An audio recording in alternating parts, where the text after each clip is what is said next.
শুধু একটাই প্রশ্ন বাসুদেব,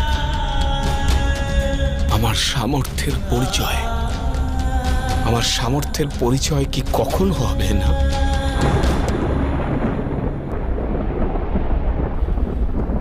রাধেয়,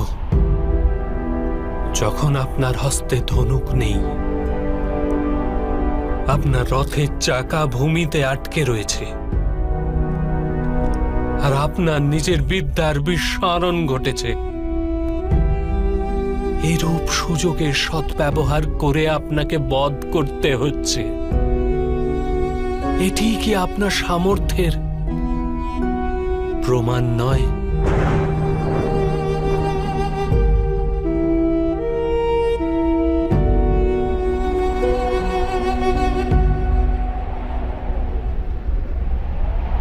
চিন্তা করো না পার্থ,